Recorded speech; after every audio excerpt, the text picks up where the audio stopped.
ഞാൻ ജീവിപ്പിക്കുന്ന ദൈവം. I am a reviving god. ജീവിപ്പിക്കുക എന്ന് പറയുമ്പോൾ ഒന്നിൽ മരിച്ചതായിരിക്കണം, അല്ലെങ്കിൽ ചത്ത് കിടക്കുന്നതായിരിക്കണം. ഒരു പ്രയോജനം ഇല്ലാത്തതിനെ ദൈവം ജീവിപ്പിക്കാൻ പോവുകയാണ്. നമ്മൾ പല കാര്യങ്ങളിലും നമ്മുടെ ശക്തി മുഴുവൻ ഉപയോഗിച്ച്, നമ്മുടെ പണം മുഴുവനിട്ട് ബിസിനസ് ചെയ്തിട്ട് നഷ്ടമായിട്ടിരിക്കുന്നവർ കാണും. കുഞ്ഞുങ്ങളെ പഠിപ്പിച്ചിട്ട് അവർ പോകേണ്ട വഴിയിൽ ചെല്ലേണ്ടിയപ്പം അവർക്ക് തക്ക സമയത്ത് അതിൻ്റെ പ്രതിഫലം കിട്ടാത്തതിനാൽ അവർ നിരാശരായിട്ട് വീട്ടിലിരിക്കുന്നവർ, ജോലിക്ക് പോകാൻ പഠിച്ചിട്ട് ജോലി കിട്ടാതിരിക്കുന്നവരായിരിക്കാം.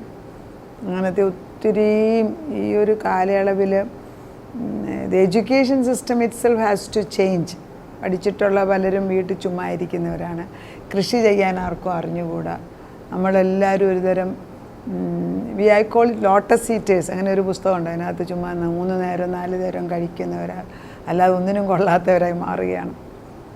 അപ്പം നമ്മളെ ദൈവത്തിൻ്റെ ആത്മാവ് പറയാണ്, I am a reviving God. ഞാൻ നമ്മളെ ജീവിപ്പിക്കുന്ന ദൈവമാണ്. മരിച്ചു കിടക്കുന്ന അവസ്ഥയിൽ നിന്ന് ജീവിപ്പിക്കുന്ന ഒരാളുടെ ഉള്ളിൽ ദൈവത്തിൻ്റെ പരിശുദ്ധാത്മാവുണ്ട് എങ്കിൽ ദർ ഈസ് ലൈറ്റ്. ആ പരിശുദ്ധാത്മാവ് ഉള്ളിടത്ത് എപ്പോഴും എന്തെങ്കിലും ക്രിയ ചെയ്യാൻ കാണും. ചിലരൊക്കെ പറയും, പിന്നെ എന്നെ ചെയ്യേണ്ടതെന്ന് അറിയത്തില്ല. ഈ റിട്ടയർമെൻറ്റ് കഴിഞ്ഞിട്ടുള്ള ജോലിക്ക് പോകാതിരിക്കുന്നവർക്ക് സമയം ഒത്തിരി ഉള്ളതായിട്ട് തോന്നിക്കും. അതുപോലെ തന്നെ ചിലർ ഭാര്യമാർ വീട്ടിലാണ് നിൽക്കുന്നതെങ്കിൽ അവർക്ക് സമയം ഇഷ്ടം പോലെയുണ്ട്. പിന്നെ പഠിച്ചു കഴിഞ്ഞിട്ട് ജോലിക്ക് പോകാത്തവർക്കും സമയമുണ്ട്.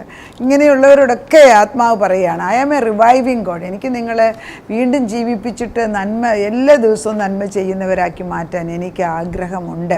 പക്ഷേ വില്ലിങ് ആണ്. ദൈവത്തിൻ്റെ ശബ്ദം കേൾക്കുക, അതനുസരിക്കുകയും ചെയ്യുന്നതിന് ആകണം. എന്നാലേ ദൈവത്തിന് പ്രവർത്തിക്കാനൊക്കത്തുള്ളൂ. ഇപ്പോൾ എനിക്ക് വേണമെങ്കിലും മടിയായിട്ടിരിക്കാം, പക്ഷേ ഐ നോ ദാറ്റ് എനിക്ക് ദൈവത്തിൻ്റെ ഒരു വിളി എൻ്റെ മേലുള്ളതിനാൽ അവന് വേണ്ടി അവൻ്റെ വചനം പറയാൻ നിന്നില്ല എങ്കിൽ എൻ്റെ മേലുള്ള ഒരു പരമ വിളി മാറി ജീവിക്കാൻ എനിക്കൊക്കത്തില്ല. ആ പരിശുദ്ധാത്മാവ് അത് സമ്മതിക്കത്തില്ല. അത് ഒരു പാഷനാണ്. ദൈവത്തിൻ്റെ ഒരു പ്രത്യേക കൃപ ഇട്ട് തരുന്നതാണ്. അതുപോലെ ഓരോരുത്തർക്കും ദൈവം ഓരോ താലന്തുകൾ തന്നിട്ടുണ്ട്. ഒന്നല്ലെങ്കിൽ കുറഞ്ഞ ഒന്ന് പല താലന്തുകളുള്ളവരുണ്ട്. ഇതൊക്കെ ഉപയോഗിക്കാതെ വീട്ടിൽ ഇരിക്കുന്ന പലർക്കും ബുദ്ധിഹീനതയും മണ്ടത്തരം, പിന്നെ സൈക്യാട്രിക് പ്രോബ്ലം, പിന്നെ ഭയമേ, ഇതൊക്കെ വരുന്നത് എന്താ? നമ്മൾ സമയം വെറുതെ കളയുന്നുണ്ട്. A lazy mind is the workshop of a devil. അതായത് നമ്മൾ അലസരായിട്ടിരിക്കുന്നു, അത് പിശാചിൻ്റെ വർക്ക്ഷോപ്പായിട്ട് മാറും. ഒന്നും വാക്വമില്ല. ഒരു സാധനം ഇവനൊരു ഗ്ലാസ് ചുമ്മാ ഇരിക്കാൻ നമ്മൾ പറയും, ചുമ്മാ ഇല്ല, അതിനകത്ത് എയറുണ്ട്. വെള്ളം ഒഴിക്കുമ്പോൾ എയർ മാറും എന്ന് പറഞ്ഞാൽ നമ്മുടെ ഹൃദയത്തിൽ ദൈവത്തിൻ്റെ ആത്മാവില്ല എങ്കിൽ അതിനകത്ത് അശുദ്ധമായ ചിന്തകളെ കൊണ്ട് നിറയും. വളരെ സൂക്ഷിക്കണം. ഈ മൊബൈലൊക്കെ പിള്ളേരെ പഠിപ്പിച്ച് വെച്ചിട്ട് അടുത്ത തലമുറ ഇല്ലാതാക്കുന്ന ഒരു പരിപാടി വെക്കാതെ എൻ്റെ വചനം കേൾക്കുന്നവരെങ്കിലും മൊബൈൽ കൊടുക്കുന്ന സമയം റിസ്ട്രിക്റ്റ് ചെയ്യണം. അവർക്ക് കൊടുക്കുമ്പോൾ അവരെന്താണ് നോക്കുന്നതെന്ന് ഒരു പ്രായം വരെ ചെക്ക് ചെയ്ത് അവരുടെ ക്യാരക്ടർ മോൾഡ് ചെയ്യണം. സങ്കീർത്തനം 85 6 വാക്യം, നിൻ്റെ ജനം നിന്നിൽ ആനന്ദിക്കേണ്ടതിന് നീ ഞങ്ങളെ വീണ്ടും ജീവിപ്പിക്കുകയില്ലയോ. എന്തിനാണ്? ദൈവത്തിൻ്റെ മുമ്പിൽ സന്തോഷ പരിപൂർണതയും സമാധാനവും ഒരു ആർഭാടവുമുണ്ട്. അത് ദൈവത്തിൻ്റെ വിശുദ്ധിയാണ്. അത് ആർപ്പുവിളിയും ബലവും ഒക്കെ ദൈവത്തിൻ്റെ ഭാഗങ്ങളാണ്. അതൊന്നും ഇല്ലാതെ ഒരുതരം ഒന്നിനും കൊള്ളാത്തവരെ പോലെ ജീവിക്കാൻ ദൈവം ആഗ്രഹിക്കുന്നില്ല. ദൈവത്തിന് വേണ്ടി നിൽക്കാൻ തയ്യാറാക്കുന്ന നമുക്ക് ഇഷ്ടം പോലെ ജോലി ദൈവം ഏൽപ്പിച്ചു തരും. ഞാനൊക്കെ എനിക്കറിയാം, എൻ്റെ പ്രായമുള്ളവർ പലരും അസുഖമായിട്ടിരിക്കുകയാണ്. ഞാനൊക്കെ ഒരു ദിവസത്തിലും സമയം വെറുതെ കളയാതെ എന്തെല്ലാം കാര്യങ്ങൾ ഇവിടെ ആയിരിക്കും. ഇവിടെ ഞാൻ വചനം എടുക്കും, പിന്നെ നമ്മൾ വചനം പഠിപ്പിക്കാൻ പോകും, പിന്നെ നമ്മൾ എവിടെയെങ്കിലുമൊക്കെ ആവശ്യങ്ങളുടെ മറ്റുള്ളവരുടെ, പിന്നെ നമ്മൾ ഫാമിൽ പോകും. നമ്മൾ പല കാര്യങ്ങൾ ചെയ്തെടുക്കാൻ തക്കവണ്ണം നമ്മളെ എക്യുപ്പ് ചെയ്യുന്നത് പരിശുദ്ധാത്മാവാണ്. പക്ഷെ നമ്മൾ വിട്ടുകൊടുക്കാതിരുന്നാൽ നമുക്ക് അസുഖം വരും, നമ്മൾ അലസരായി മാറും. ഈ ചെറുപ്പക്കാരോടുകൂടെയാണ് പ്രത്യേകം പറയുന്നത്. അപ്പോൾ അതുകൊണ്ടൊരു മാറ്റം വരട്ടെ. കാലത്തിനനുസരിച്ച് ശരിയായിട്ടുള്ള പഠിപ്പീരുള്ളത് എഡ്യൂക്കേഷൻ പഠിക്കാൻ നമ്മൾ പഠിക്കണം. ഏത് സാഹചര്യത്തിൽ ഇനിയിപ്പോൾ ആർട്ടിഫിഷ്യൽ ഇൻ്റലിജൻസ് വരുന്നു, പിന്നെ മനുഷ്യനല്ലാതായി വരുമ്പം കർത്താവിൻ്റെ വചനത്തിൽ ഉറച്ചു നിന്നിട്ട് അടിസ്ഥാനം ഇട്ടുകൊണ്ട് വേണം നമ്മൾ പഠിക്കാൻ പോകാൻ. അല്ലെങ്കിൽ മനുഷ്യകുലം തന്നെ ഇല്ലാതാകുന്നൊരു കാലത്തിൽ നമ്മൾ ജീവിക്കുന്നത്. അപ്പം നമ്മളോട് പറയുന്നത്, നമ്മൾ ദൈവം റിവൈവ് ചെയ്യുന്ന ദൈവമാണ്, വെളിപ്പെടുത്തുന്ന ദൈവം, ഓർമ്മിപ്പിക്കുന്ന ദൈവം. അതായത് പിളർക്കപ്പെട്ട ക്രിസ്തു നമ്മളെ ക്രിസ്തുവാകുന്ന പാറയ്ക്കകത്ത് നമ്മളെ തന്നെ ഒരുക്കണം. ദിനം പ്രതി നമ്മൾ യേശുവിൽ വളരുന്നതിനെതിരായിട്ടൊരു ശക്തിയുണ്ട്.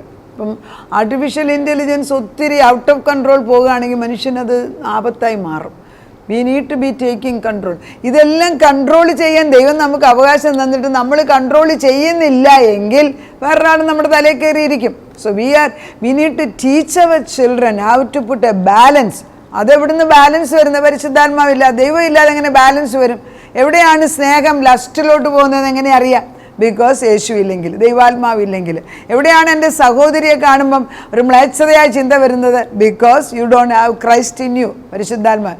എവിടെയാണ് മറ്റുള്ളവരെ കാണുമ്പോൾ അവർക്ക് നന്മ ചെയ്യണം എന്നുള്ളതിന് പകരം അവനിൽ നിന്ന് നമ്മൾ ഇങ്ങോട്ടെടുത്ത് അവൻ്റേത് മുഴുവനും നമ്മുടേതാക്കണമെന്ന് ചിന്ത വരുന്നത്? ദൈവത്തിൻ്റെ ആത്മാവില്ല. അപ്പോൾ ഏതൊരു കാര്യത്തിലും എന്തെല്ലാം പഠിച്ചാലും എന്നത് ഉന്നത പദവിയിൽ ഇരുന്നാലും മനുഷ്യൻ്റെ മനസ്സ് ശുദ്ധമാകണമെങ്കിൽ ഈ ദൈവത്തിൻ്റെ പരിശുദ്ധാത്മാവ് ഇറങ്ങി വന്ന് ഉള്ളിൽ വസിക്കണം.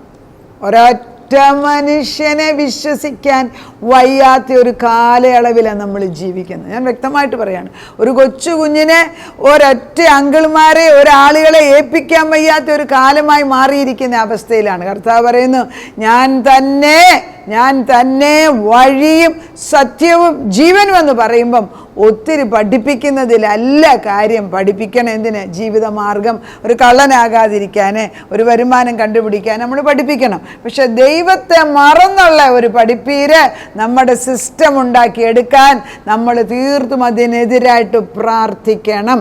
ദൈവത്തിൻ്റെ മുമ്പിൽ നമ്മൾ പ്രാർത്ഥന അയച്ചാൽ നമ്മൾ പബ്ലിക്കായിട്ട് ഇറങ്ങുന്നില്ല എങ്കിലും കർത്താവ് അതിന് പരിഹാരം ഉണ്ടാക്കും. അകത്തുള്ള പ്രാർത്ഥനയ്ക്ക് വലിയ ശക്തിയാണ്. അത് ഓരോ പ്രായക്കാരും, ചെറുപ്പക്കാരോട് ഞാൻ പറയുകയാണ്, വചനത്തിൻ്റെ അടിസ്ഥാനം. പ്രായമുള്ളവർ ചുമ്മാതിരിക്കുന്ന ഒരു ടെലിവിഷൻ കണ്ട് സമയം കളയാതെ സമയം വേദപുസ്തകം എടുത്തിട്ട് ഇതിലെ അനുഗ്രഹങ്ങളും തലമുറകളുടെ മേൽ പറഞ്ഞയച്ചുകൊണ്ടേയിരിക്കുക. കാലം നല്ലതല്ല. അതുകൊണ്ട് ദൈവത്തിൻ്റെ പരിശുദ്ധാത്മ റിവൈവ് ചെയ്യാൻ ആഗ്രഹിക്കുമ്പോൾ ഒരു റിവൈവിങ് ഹാർട്ട് നമുക്ക് തരണമേ. എൻ്റെ ദൈവമേ, നീ എന്നെ ശുദ്ധമാക്കണമേ. എൻ്റെ തലമുറകളോട് കരുണ തോന്നണമേ. അവരെ നേർവഴിക്ക് കൊണ്ടുതരണമേ. നീ ക്രൂശിന്മേൽ രക്തം ചൊരിഞ്ഞത് വെറുതെ അല്ലെന്ന് ഞാൻ വിശ്വസിക്കുന്നു. നമ്മളെ വാഗൊണ്ട് ഏറ്റുപറയണം. എല്ലാ അനുഗ്രഹങ്ങളും സമ്പത്തും ദൈവത്തിൻ്റെ സ്വഭാവവും വരുന്നത് വാഗൊണ്ട് പറഞ്ഞ് നമ്മളത് സ്ഥാപിക്കുമ്പോഴാണ്, അല്ലാതെ വരത്തില്ല. നല്ലത് പറയാൻ നമുക്ക് നാവില്ലല്ലോ. നല്ലത് പറയും. ഹബക്കൂക്ക് 3:2 പറയുന്നത്, യഹോവേ, ഞാൻ നിൻ്റെ കേൾവി കേട്ട് ഭയപ്പെട്ടു പോയി. യഹോവേ, ആണ്ടുകൾ കഴിയും മുമ്പ് നിൻ്റെ പ്രവൃത്തിയെ ജീവിപ്പിക്കണമേ. എന്താ? പ്രവൃത്തികൾ മരിച്ചു പോകുന്നല്ലോ. ആരും നന്മ ചെയ്യാനില്ലെങ്കിൽ പ്രവൃത്തികൾ നശിച്ചു പോകും. ദൈവമേ, നിൻ്റെ നാമത്തിൽ നന്മ ചെയ്യുവാൻ ആളുകളെ ഉണ്ടാക്കിയെടുക്കണമേ എന്ന് നമുക്ക് പ്രാർത്ഥിക്കാം. ദൈവം കേൾക്കും. അതെങ്ങനെയാണ് പറയുന്നതെന്ന് ചോദിച്ചാൽ, നമ്മുടെ വീടും ചുറ്റുപാടും ദൈവത്തിൻ്റെ അന്തരീക്ഷത്തിനൊരു വലിയ ശക്തിയുണ്ട്. നിങ്ങൾ നോട്ട് ചെയ്തിട്ടുണ്ടോയെന്ന് എനിക്കതിൽ പോട്ടയിലൊരു മിനിസ്ട്രി ഉണ്ട്. പോട്ട കാത്തലിക്സിൻ്റെയാണ്. അവർ ഒരാഴ്ച തോറും അവിടെ ആളുകളെ വരുത്തി റിട്രീറ്റ് നടത്തും. അവിടെ ഞാൻ പണ്ട് കാലത്ത് ഞാൻ പോയതായിട്ട് ഞാൻ ഓർക്കുന്നുണ്ട്. പക്ഷെ ഒരു വ്യത്യാസം എന്ന് വെച്ചാൽ, ഒരാഴ്ചയിൽ 2000, 3000, 4000 പേരെയാണ് അവിടെ ഒരാഴ്ചത്തെ റിട്രീറ്റ്. പല ആളുകൾ വന്ന് അവിടെ ഒത്തിരിയും വെളിച്ചം കണ്ടേച്ച് പോകുന്നുണ്ട്. ഞാൻ ഞാൻ കോഴിക്കോടിന് പോകുമ്പോൾ ഈ പോട്ട സൈഡിലാകുമ്പോൾ എനിക്ക് അറ്റ്മോസ്ഫിയറിൽ വളരെ ലൈറ്റായിട്ട് തോന്നിക്കും. അപ്പം ഞാൻ പറയും, ഇതുവരെയുള്ള ആ ഒരു എയറിനകത്തൊരു വ്യത്യാസം എനിക്ക് തോന്നിക്കുന്നുണ്ട്. There is a lightness. അതായത് ഒരു പഞ്ഞിയായിട്ട് ഇച്ചിരും കൂടെ സോഫ്റ്റ് ആയിട്ടുള്ള ഒരു എയറായിട്ട് എനിക്ക്. അപ്പം ഞാൻ ചോദിക്കും, ഇത് ഏത് സ്ഥലമാണ്? ഇൻവേരിയബിളി അത് പോട്ടയായിരിക്കും. കാരണം അറ്റ്മോസ്ഫിയറിൽ ദൈവത്തിൻ്റെ ആത്മാവ്. അതുകൊണ്ടാണ് മറ്റ് വിഗ്രഹാരാധികൾ ഒത്തിരിയും ശബ്ദം വെച്ച് ബഹളം വെക്കുമ്പം ഒരു ദുരാത്മാവിൻ്റെ ശക്തി വായുമണ്ഡലത്തിലുണ്ടെങ്കിൽ എഴുന്നേറ്റ് നിന്ന് നിങ്ങൾ പറയണം, എൻ്റെ ദൈവത്തിൻ്റെ ഭവനമായി, ഇതിന് ചുറ്റും ദൈവത്തിൻ്റെ ആത്മാവ് വസിക്കുന്നു, കിഴക്കേ പടിഞ്ഞാറ് വടക്കേ തെക്കേ വേലികെട്ടി ദൈവത്തിൻ്റെ ആത്മാവിനെ കൊണ്ട് നിറയ്ക്കുന്നു എന്ന് പറയണം. അത് തീർത്തും പറയണം. കാരണം അനേക മക്കൾ, ഈ ചെറുപ്പക്കാരൻ്റെ അടുക്കലും ഞാൻ പ്രാർത്ഥന നടത്തുന്നവർ തന്നെ അവരുടെ ബുദ്ധിമണ്ഡലത്തിൽ വ്യത്യാസം കാണുമ്പോൾ ഞാൻ പറയും, വേലികെട്ടി പ്രാർത്ഥിച്ചില്ലേ, അപ്പുറത്തും ഇപ്പുറത്തുള്ള അമ്പലങ്ങളിൽ നിന്ന് വന്ന ബഹളമാണോ നിങ്ങളെ ഉപദ്രവിക്കുന്നത്? അധിക സൗണ്ട് ഇട്ട് ഒരു കാര്യം ചെയ്യേണ്ട ആവശ്യമില്ല. ആവശ്യത്തിനുള്ള സൗണ്ട് ഇട്ടിട്ട് ദൈവത്തിൻ്റെ നാമം ശക്തമായിട്ട് വിവേകത്തോടെ ലെജിബിളായിട്ട് ക്ലിയറായിട്ട് പറഞ്ഞു കൊടുക്കാമെങ്കിൽ പലരുടെയും ഹൃദയത്തിൽ അത് ദൈവം എഴുതി തരും. അതുകൊണ്ട് കർത്താവിന് നമ്മളെ ദൈവത്തിന് നമ്മളെ റിവൈവ് ചെയ്യാൻ അല്ലെങ്കിൽ ഉണർത്തിയെടുക്കാൻ ആഗ്രഹമുണ്ട്. കൊളോഷ്യൻസിൻ്റെ 3:2 ആകയാൽ നിങ്ങൾ ക്രിസ്തുവിനോടുകൂടെ ഉയർത്തെഴുന്നേറ്റിരിക്കുന്നു എങ്കിൽ ക്രിസ്തു ദൈവത്തിൻ്റെ വലതുഭാഗത്ത് ഇരിക്കുന്നിടമോ ഉയരങ്ങളിലുള്ളത് അന്വേഷിപ്പീൻ, ഭൂമിയിലുള്ളതല്ല ഉയരത്തിലുള്ളത് തന്നെ അന്വേഷിപ്പീൻ. നിങ്ങൾ മരിച്ചു, നിങ്ങളുടെ ജീവൻ ക്രിസ്തുവിനോടുകൂടെ മറഞ്ഞിരിക്കുന്നു. നമ്മൾ ചിന്തിക്കേണ്ടത് ഇന്ന് മുതൽ ദൈവത്തിൻ്റെ ചിന്തകളായിരിക്കണം. ശരിയാ, പഠിക്കാം. ആൻറ്റിക്ക് അങ്ങനെ പറയാം, ആൻറ്റിയുടെ മക്കളൊക്കെ വലുതായില്ലേ. ഞാൻ പറയുന്നത് കൊച്ചു കുഞ്ഞുങ്ങളെ ശരിയായിട്ട് വചനം പഠിപ്പിച്ചിട്ട് ഒരു ഗുണവും ഇല്ലെന്ന്. അത് പ്രയോജനപ്പെടുത്തില്ല. The power corrupts and absolute power corrupts. Money corrupts absolutely. If the money is more, it corrupts more because it brings the bad qualities much more in your nature. അതുകൊണ്ട് നമ്മൾ വളരെ ശ്രദ്ധയോടുകൂടി കുഞ്ഞുങ്ങളെ, അടുത്ത തലമുറകളെ ദൈവത്തിൻ്റെ ആത്മാവിൽ വളർത്തിയെടുക്കാൻ നിർബന്ധമായിട്ടും പ്രാർത്ഥിക്കണം, സാഹചര്യം ഉണ്ടാക്കണം. നമ്മൾ വാഗൊണ്ട് പറഞ്ഞുകൊണ്ട് ദൈവത്തിൻ്റെ നാമത്തിൽ കുഞ്ഞുങ്ങളെ അനുഗ്രഹിച്ചു കൊണ്ടേയിരിക്കണം. യാക്കോബിനകത്ത് പറയുന്നുണ്ട് 3:7. യാക്കോബിനകത്തൊക്കെ വചനങ്ങളെല്ലാത്തിനും പറ്റിയത് ഈ വേദപുസ്തകത്തിനകത്തുണ്ട്. പക്ഷേ ആരും അത് സമയമെടുത്ത് നമ്മൾക്കുള്ളതാണെന്ന് മനസ്സിലാക്കുന്നില്ല എങ്കിൽ ആ കഷ്ടം, ദൈവത്തിൻ്റെ സങ്കടം പറയുകയാണ്. യാക്കോബിൻ്റെ 3:17 ഇങ്ങനെ പറയുന്നു, ഉയരത്തിൽ നിന്നുള്ള ജ്ഞാനമോ ഒന്നാമത് ഉണ്ടോ? ഉയരത്തിൽ നിന്നാണ് ജ്ഞാനം. Wisdom comes from God. Fear of the Lord is the beginning of wisdom. ദൈവ ഭയമില്ലാതെ മക്കൾ വളരുത്. നമ്മൾ പറയണം, കർത്താവേ നിൻ്റെ ഭയം ഇട്ടുകൊടുക്കുക. വേറെ ഒരു ഭയവും, മറ്റു ഭയം എല്ലാം കണിയാണ്, അല്ലെ കെണിയെന്ന് പറയും. കെണിയെന്നും വേദപുസ്തകത്തിൽ എഴുതിയിട്ടുണ്ട്. രണ്ടും ഒന്നാന്ന് തോന്നുന്നു. മറ്റു ഭയങ്ങളെല്ലാം കെണികളാണ്. പക്ഷെ ദൈവഭയമോ നമുക്ക് നന്മയാണ്. ആ ഒരൊറ്റ ഭയമുള്ളവർ വേറെ ഒന്നിനെ ഭയപ്പെടേണ്ട ആവശ്യമില്ല. അവൻ ഊരിപ്പിടിച്ച വാളുമായിട്ട് നമ്മുടെ കുടുംബത്തിന് ചുറ്റും, നമ്മുടെ മക്കൾക്ക് ചുറ്റും, നമുക്ക് ചുറ്റും നിൽക്കുമെന്ന്. ഓരോ മരുമക്കൾ പുതിയൊരു വീട്ടിൽ വരുമ്പോൾ അവരെ സ്വീകരിക്കാതെ അവരെ കുറ്റം പറഞ്ഞുകൊണ്ടിരിക്കുന്ന ചില ഭവനങ്ങൾ എൻ്റെ കണ്ണിലോട്ട് കയറുന്ന ഈ സമയത്ത് വളരെ സൂക്ഷിച്ചു വേണം നിങ്ങൾ മക്കളോട് ഇടപെടാൻ. അത് പുറത്തുനിന്ന് വന്നൊരു കുട്ടിയാണ്, അല്ലെങ്കിൽ വേറൊരു വീട്ടിൽ നിന്ന് വന്ന കുട്ടിയാണ്, അതിന് കൊടുക്കേണ്ട മാനം നമ്മൾ കൊടുക്കേണ്ടിയിരിക്കുന്നു. അത് നമ്മൾ ചെയ്യണം. എവിടെയെങ്കിലും നമ്മളിൽ കുറ്റം പറ്റി, കുറവ് പറ്റി നമ്മൾ ക്ഷമ ചോദിക്കുക. താവേ അവരുടെ മനസ്സിലാക്കാൻ നമുക്ക് കഴിയത്തില്ല, പക്ഷേ ദൈവത്തിൻ്റെ ആത്മ നമ്മൾ ക്ഷമ ചോദിക്കുക. എന്താണ്? ഉയരത്തിൽ നിന്നുള്ള ജ്ഞാനമോ ഒന്നാമത് നിർമ്മലവും, പിന്നെ സമാധാനവും ശാന്തതയും അനുസരണമുള്ളതും കരുണയും സൽഫലവും നിറഞ്ഞതും പക്ഷപാതവും കപടവും ഇല്ലാത്തതും. എന്നാൽ സമാധാനം ഉണ്ടാക്കുന്ന സമാധാനത്തിൽ വിധിച്ച് നീതി എന്ന ഫലം കൊയ്യും. സമാധാനം ഉണ്ടാക്കണമെങ്കിൽ സമാധാനത്തിൽ വിതയ്ക്കണം. നല്ല വിത്ത് വിതയ്ക്ക്. എല്ലാം ബുദ്ധി തന്നിട്ടുണ്ടല്ലോ. നല്ല മുകളിൽ നിന്നുള്ള ജ്ഞാനം നിർമ്മലമാണ്. നിർമ്മലമായത് സമാധാനം, ശാന്തതയുള്ള, അനുസരണമുള്ളത്, കരുണയുള്ളത്, സൽഗുണമായത്. 5 ഗുണങ്ങളാണ്. ഇതെല്ലാം നമ്മളോട് ദൈവം പറയുകയാണ്. അതുകൊണ്ട് ദൈവം നമ്മളെ റിവൈവ് ചെയ്യാൻ ആഗ്രഹിക്കുകയാണ്. സത്യവചനം വന്ന് ഇടതുനിന്നും വലതുനിന്നും വന്ന് നമ്മളെ തട്ടി ഉണർത്തുന്ന ഒരാത്മാവാണ് എൻ്റെ മേലിൽ ഞാൻ ഇപ്പോൾ വ്യാപരിച്ചിരിക്കുന്നത്. പരിശുദ്ധാത്മാവ് നമ്മളെ എല്ലാവരെയും ഉണർത്തി എഴുന്നേൽപ്പിക്കട്ടെ. Lord Jesus, we thank you. ദൈവമേ, നിൻ്റെ ആത്മാവിൽ ഞങ്ങളെ ഉണർത്തുന്നതിന് നന്ദിയോടെ സ്തോത്രം. ഉറങ്ങിക്കിടക്കുന്ന പലരെയും തട്ടി ഉണർത്തുകയാണല്ലോ വചനത്തിൻ്റെ ജോലി. ഉറങ്ങിയ കർത്താവ് ഞങ്ങളെ വീണ്ടും നീ ജീവിപ്പിക്കുക. അപ്പം പണ്ട് ജീവനുണ്ടായിരുന്ന കർത്താവ് പിന്നെ ചത്തുപോയി, ഇപ്പോൾ വീണ്ടും ജീവിപ്പിക്കുക എന്ന് പറയുകയാണ്. അതുകൊണ്ട് ഉയരത്തിലുള്ള ജ്ഞാനം ഞങ്ങൾക്ക് തന്നിട്ട് യാക്കോബി പറയുന്നത് പോലെ കർത്താവേ, ഉയരത്തിലുള്ള ജ്ഞാനം സമാധാനമുള്ളതാപ്പിച്ച, അത് നിർമ്മലമായപ്പിച്ച, അത് വിശുദ്ധമാപ്പിച്ച, അത് ഞങ്ങൾ കാംക്ഷിക്കുന്നു, അത് ആഗ്രഹിക്കുന്നു. അത് ഞങ്ങളുടെ തലമുറകളോട് പറഞ്ഞു പഠിപ്പിക്കണം. സ്വഭാവ ശുദ്ധീകരണം ദൈവത്തിന് നിർബന്ധമാണ്.